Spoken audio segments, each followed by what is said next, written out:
The fact that I'm filming in my basement right now at night would have had childhood me shooketh. Hey guys, it's Sam and this is my March wrap up. It goes without saying, but I'm still gonna say it anyway because it's absolutely true. March lasted approximately 84 years. Like the books that I read at the beginning of March, I almost don't remember because it felt so long ago. And I actually read 10 books in March. I had a really good reading month, and even the first half of the month I wasn't even reading that much, so I don't really know how this happened. Well, I read a lot of romance books, about half and half, but still 10 books. So this might be long. Let's get into it. The first book that I read in March was A Rogue by Any Other Name by Sarah MacLean. This is an adult historical romance that is a Hades and Persephone retelling. I highly enjoyed this. I went into it very skeptical because Hades and Persephone retellings with me lately have just been like so disappointing. I mean, for years they've been disappointing. I have yet to find ones that are like really good for me, and this one would make the list in the future when I have a long enough list to compile to tell you about good ones. This follows two characters from noble families. The male character has been disgraced because he actually lost all of his fortune in a gambling debt, and now this has happened, I think, 8 years later or something. Again, the beginning of the month happened a long time ago. And he has reaccumulated wealth by being the owner, one of the co-owners actually, of a really popular gambling den that is called the Fallen Angel. So there's a lot of like underworld vibes there, and he's obviously the Hades character. And then the Persephone character is also from a noble family. She's going to be married off, and she has really been turning down marriages for a while because she just doesn't want a marriage that isn't a marriage of love. And these two characters actually knew each other as children, which is what made this so good. So this had all of the elements of like the Hades Persephone myth, but twisted for a historical setting and made it less because obviously the original myth is like not great for female empowerment, but for this one they had a pre-existing knowing of each other. There's a lot of agency with the Persephone character and how she has a lot of spunk and spark and fights back and wants to be a part of this like gambling underworld, and they both really love each other but don't realize that they still have feelings for each other, and all of that was so good. The sex scenes were good, and it was just a delight. It was a delight. There were a few things that made it not quite a 5-star, in that the main guy character is a little bit alpha male-y, and that isn't a problem for me because I'm okay with alpha males as long as they're like done well. But he does get into like a lot of fights, but they're fights with his other friends that are like organized so that he can get his like anger out. I don't know, but some of that was just a little like, okay, whatever. So I ended up really enjoying this. I gave this 4 out of 5 stars, and this is actually part of a series, and the series follows the rest of the men in this gambling ring of owners and stuff, and I will probably read all of them because they seem good. The next book that I picked up was the Flatshare by Beth OLeary. This is an adult contemporary romance that follows two characters who are sharing a flat, but they are sleeping in it at different times of day. So Leon is the one that actually has the flat, and he is a hospice nurse, and so he only needs the flat to sleep during the day because he works night shift. Tiffy recently had a breakup with an emotionally abusive boyfriend, and she needs a place to stay but only needs it at nighttime because she is working everything during the day. And they start developing an unlikely friendship through post-it notes that they leave for each other throughout the house because they haven't had any contact with each other. This does have some triggers of dealing with an emotionally abusive relationship, stalking, and a sibling that's in prison. Otherwise, this is a very cute, kind of like rom-com feeling book. The romance actually isn't the main part of the story. This is really about these two characters, what's going on in their lives, and then how they're interacting and how their paths kind of cross even when their paths literally aren't crossing. But they are two characters that do really support each other. I would have liked to have seen more of their romance, but ultimately, like I said, it's almost more of like a rom-com-y chick lit type book because you don't have the romance as the front and center, which is more what I expected. I gave this 3.75 out of 5 stars. Then we have The Will in the Wilds by Charlie N. Homburg. This is a standalone fantasy story. I'm honestly not sure if this would be classified as YA or adult, but it follows our main character of Enna, and she lives beside this magical forest, and in this forest these creatures called wildlings, which are essentially like sort of demons or like monsters from another dimension,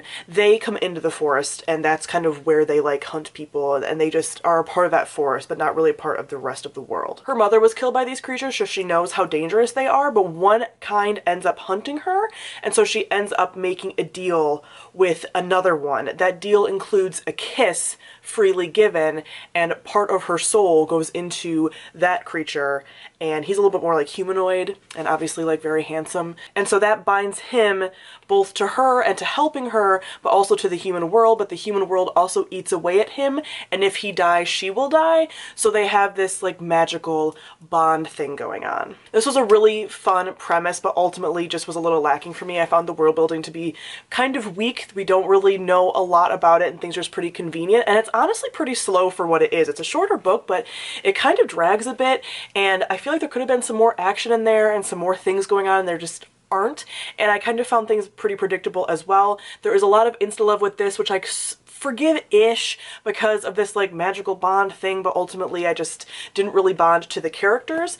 And I did find it interesting because the wildling is attractive, but he is actually very like animalistic. He has like horns and a tail and I think like goat legs or something, I forget. And throughout the story he does get a little more human based on being more in the human world, but still I thought that was an interesting take because we do have a lot of these like romances with like monster boyfriends that look very human and he very much does not. But again, I didn't find it very engaging, and it wasn't bad, but it wasn't really good either, so I ended up giving this 2.5 out of 5 stars. Then we have 1,000 Letters by Stacey Hart. This is an adult contemporary romance that is a Jane Austen's Persuasion retelling. So years ago, our two main characters were dating, they were in love as teenagers, and they were going to get married, and then the male character was going away to the army, and he asked the female character to marry him earlier than they had planned, because they had always planned to get married, and due to her family, she said no and asked him to wait, and at that point he said that he did not want to, and he left, and now he is back years later, and his father is actually dying, and the female character is best friends with his sister and is a really big part of their family, so they're having to interact with each other a lot, and everything is kind of going from there. Again, Jane Austen's Persuasion. There are a ton of triggers in here, so I'm going to read them off for my Goodreads review so I don't forget any of them. Death of a parent, cancer, seizures, 9/11, IEDs or war violence, and emotional abuse from a family. So this book was just fine. I got the angst and the pining that I wanted out of it because the reason that I read persuasion retellings is because the angst is so good. And I do really like good angst and a second chance romance. I did find the male main character to be pretty annoying and that you just wanted to shake him. He just messes up a lot and doesn't really get held accountable. Like, the characters are saying they're holding him accountable, but they kind of don't. And so I found him hard to like. And then the female character is almost too nice to the point that I'm like, get a backbone. So that kind of juxtaposition, they aren't necessarily mean to each other. They have moments where they are because of all of the stuff that's happened between them, but it's not that he's like mean to her or anything, but like she's such a doormat. And then all of the other side characters for the most part are just very big caricatures. Like particularly her family are really awful in a way that's like so, I don't want to say unrealistic, but it's like so over the top. And a lot of things are just really over the top with this. Even just like I said, the amount of like triggers in here, there's just a lot of themes that book was trying to cover and almost not enough time for all of them. There is a lot of like misunderstanding and characters not using their words, so if you're against that in romance, you're probably not going to like this. But there is a lot of angst, and the prose is pretty good, but the characters can be overly gushy sometimes too. But if you want a lot of angst, this does have it. I gave this book 2 out of 5 stars. I then reread Furyborn by Clare Legrand. This is the first book in the Imperium trilogy, which follows 2 characters who are in the same world but 1,000 years apart. So the first one is Rial, and she is being tested to see if she is one of the magical queens that are prophesied because she has powers over basically all of the elements in this world. And then 1,000 years later, we have Eliana, who is living in a world and is basically an assassin for the Empire, which is this evil empire that has taken over. And she doesn't really know about her history, and she is coming in contact with a lot of the political things going on. And it's really following both of those characters and kind of how their stories intersect over time. I reread this because I really want to get to the second book, Kingsbane, probably in May because April is really already accounted for with my Owls TBR, but I really want to get to the second book, so I reread this on audio. I actually enjoyed it, I would say even more on audio, because the first time I read this, I really loved and connected to Rial's story, and I still do, but I didn't really like Eliana's story, and I kind of felt just very disconnected from it, and I found her kind of annoying. I found her much more relatable, or just I just connected with her more with the audio for some reason. So I really am invested in both of their stories now going into Kingsbane, so I'm excited about that. And I gave this, again, the same as I gave it the first time, 4 out of 5 stars. Then we have Someday in Paris by Olivia Lara. This is an adult historical romance. So this takes place from the 50s through the 70s and follows 2 characters who meet as children in a museum when the lights are out and don't really get to see each other but have this really deep connection. I think they're like 15 at the time, and then they do exchange letters for a while but then lose track of each other. But it shows them over 20 years kind of missing each other and coming together and sort of being fated, because the main female character has this sort of mystical, this is the only fantastical element, all the women in her family supposedly have dreams about their soulmates and they only ever have like one love, and so she is having dreams about somebody and that's what leads her to him, and everything kind of goes from there. There are a few trigger warnings with this one as well, with a plane crash, a miscarriage, and a possible hint of a suicide. So this book I found really frustrating. I actually requested this off of NetGalley, so I was sent this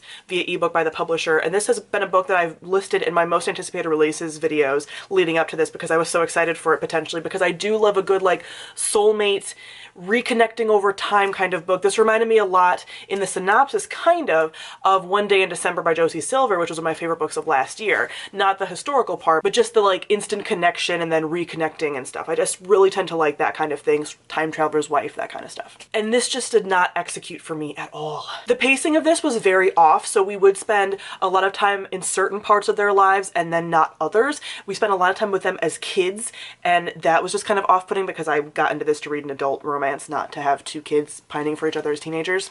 And then the moments of them reconnecting are actually so drawn out and few and far between that they're not actually reconnecting. They're like constantly ships in the night missing each other, which is fine for a while, but has to have payoff. And I honestly feel like this just did not have the payoff. Also, the book just really hinges on this like soulmate bond through this dreaming thing, and doesn't really have the characters obviously like interacting at all throughout the years. And for this kind of trope to work for me, you have to have the characters interacting and you have to have them building on this bond, even if it is infrequently over the years.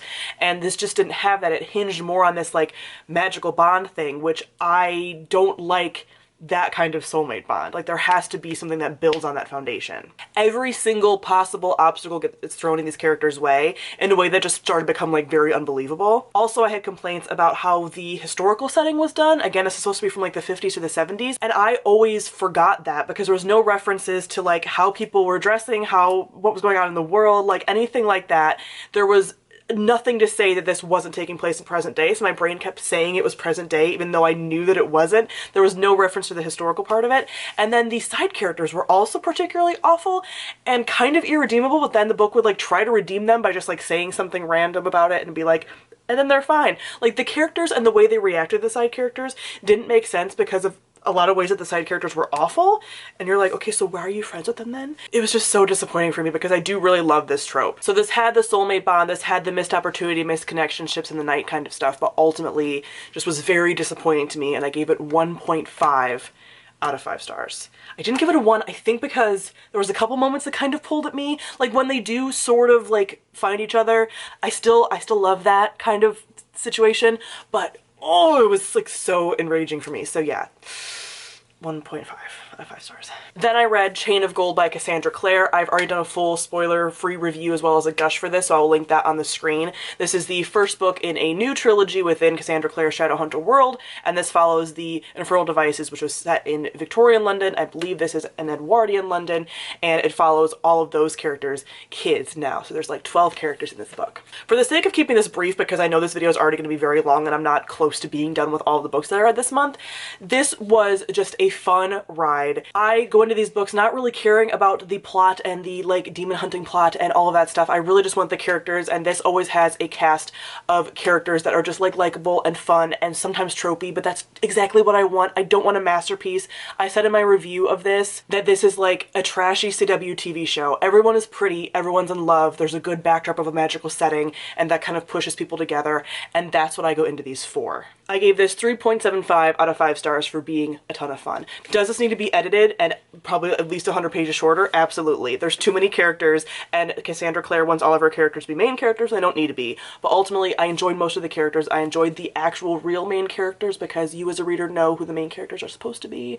And I enjoy the side characters, and I enjoy everyone loving each other and wanting to kiss, and I hope that they do kiss in the future. Then we have Blackpowder War by Naomi Novik. This is the 3rd book in the Temeraire series, which is a adult historical fantasy series with the Napoleonic Wars time period except for there's dragons. And our main character of Lawrence was a Navy officer who bonded with a dragon after he hatched from the egg, which is just a circumstance that he didn't want to be in and didn't expect himself in, and now he's part of the aerial corps in the Napoleonic Wars for Britain. Like I said, this is the third book, so I can't go much into the plot, but I read the second book a while ago, I think like over a year ago, and I wasn't sure how I felt about continuing with the series because I didn't really care for that second book. It was long and drawn out and all that. But my Patreons did vote on this book for my book for March, because every month my Patreon supporters get to vote in a poll for a book I will read and review that month. So this review is coming up next week. But this was fun again. I got back into the world. The things I really liked about the first book were back. The bond between the dragons and their trainers is very cute. There's some more like war machination things happening, which I didn't think that I'd like because I don't tend to like military fantasy, but I did like it here. And there's a lot of like political things happening. And there's additions of new types of dragons, which I find very intriguing as well. Just a little kind of like found military family is very cute here, and the dragon bonds are adorable. Oh, and the dragons can talk, which makes them delightful little characters as well. They're not little, they're actually big. Temura is the size of a barn.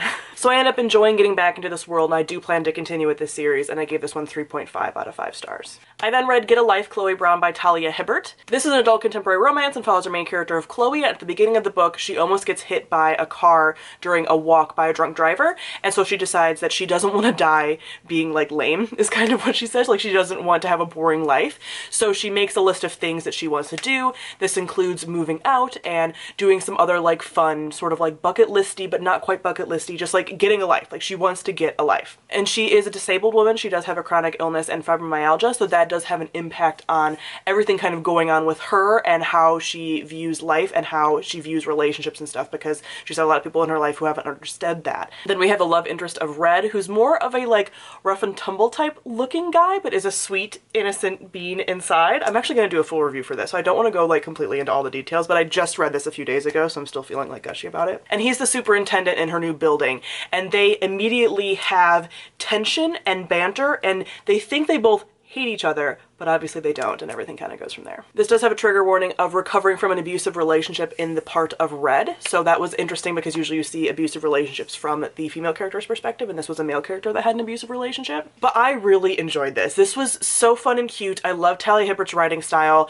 and it was just like a fun, bantery, hate to love read, and the characters as they grew to know each other better and become like friends, and he's obviously helping her with her list and things like that, and I just really enjoyed everything about that. It was very sweet. They really understand each other, and it's a book that does show how characters can support each other and be really in love without being codependent, because I think a lot of books do kind of fall into this like codependency, and there's a lot of statements in here about these characters being individuals and wanting to be individuals, but also wanting to be in each other's lives and help each other, but not in a codependent kind of way. So I really enjoyed that. The thing that kind of brought this a little bit down for me is two things. I mentioned this in my review. With books and romance books in particular, romance books only get 5 stars for me if they have like a really visceral reaction for me. So I can love romance books, like I do really love this book and is one of my favorite romances, but I don't give romances 5 stars unless I have like a visceral, like in my body feeling. Some of you might get this, and if you do have the same thing, comment them below and let me know, but I need to have like butterflies in my own stomach, like feeling the feelings of these characters. Like sometimes like with angst, like this is gonna sound so weird if you don't experience this, but like my bones will like ache. Like if I'm just like the tension, like it hurts me. Like it actually physically hurts me. Like I'll feel it. I'll feel the love feelings in my own chest, or like I'll kick my feet because I'm just so like excited about the couple. So I have to have that to make it a 5 star. But this is like a 4.5, honestly. Like this is so close. I just didn't quite have that. I think that kept me from it were 2 things. One, the characters think about each other a lot in sexual ways, which I've mentioned before. Something that it kind of takes me out of the story because I personally don't have attraction in that way where I'm thinking about people like sexually like all the time. So I just don't really like relate to this. It was better than other romance books that I've read because it made it a little bit more like jokey and really was in line with the tone, which was great. But then the opposite of that was actually some of the sex scenes. Some of the sex scenes got like pretty, I wouldn't quite call them like raunchy or smutty, because some people are going to be like smut readers. They're going to be like, that was nothing, girl. And I get that. But for me, it was just a little bit more over the top in a way that felt jarring from the rest of the story, because the rest of the story is like fairly cute and upbeat, and then they would have these sex scenes that were like really more in like the scandalous, like smutty side of things, and the characters would like say, like talk really like dirty, and it was just like this feels so different from the rest of it. So that part just kind of threw me off. So because of that, I end up giving this 4.5, I think, out of 5 stars. I really did enjoy it. I plan on reading more Talia Hobart, and I plan on continuing with this series because she's going to be writing about, I think, all of the main characters' sisters. There's 2 more sisters. So I think she'll be writing about them. So those will be books that I do plan to read in the future. And lastly, I read The Immortalists by Chloe Benjamin. This is an adult literary fiction story that has a slight tinge of like magical realism. So basically it follows 4 siblings back in the, I think it starts in the 70s, I want to say, when they first encounter this, and they go to a fortune teller and she tells them supposedly the days they are going to die. And then it follows each character basically until their deaths, and you get to see kind of what happens and everything. That is the only fantastical element, and it's never quite proven if that's a real part of it or not. And this was a book that was actually lent to me by a friend who passed away a year ago. So I have kept this on my shelf after she died, and I wanted to read it. I never wanted to really give it up, but I held on to it for that reason, and it was interesting that I was reading a book about death and knowing your own death with this backdrop of holding on to it because of a friend who had recommended and lent it to me. So I listened to this mostly on audio, but I did read the last portion of it because it was getting down to the wire for the end of March and I wanted to finish it in March. But the thing with this is kind of your typical literary fiction. So there are some trigger warnings. I should bring that out right now. So we have death of a parent, death of a sibling, HIV, substance use/abuse, suicide, gun violence, disordered eating/anorexia, OCD/hypochondria, and anti-Romani statements by the characters. So I mentioned that I listened to it on audio because I feel like I was very disconnected from these characters. I didn't find them particularly likable, which isn't something that I need to have my characters like be likable, but I just was finding that I wasn't really connecting to their stories at all.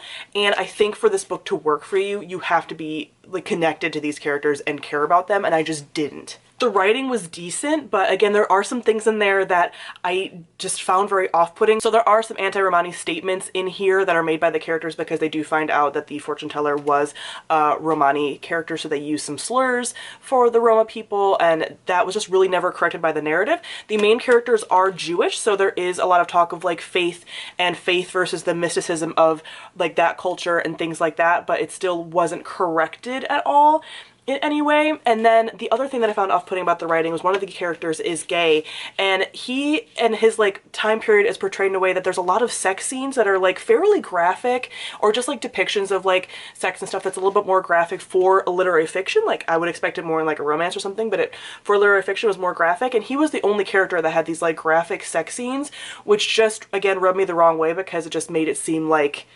okay, this character is gay and therefore going to be promiscuous, and it was just rubbed me the wrong way. There were a few lines in here that I found decent because it was talking about death and like knowing your own death and is death like a real thing, and some of these kinds of things that were very poignant, but those were few and far between. And I ultimately found this like pretty predictable. Like the themes of what you would expect from characters knowing their own death were all there, so I just kind of found it very predictable for a premise that could have been very interesting. I end up giving this 2 out of 5 stars. Whew! So that is it for all the books that I read in March. Comment down below and let me know if you've read any of these books and what you've thought of them, and also what your favorite book that you read last month was. So thank you all for watching, and I'll see all of you guys soon. Bye!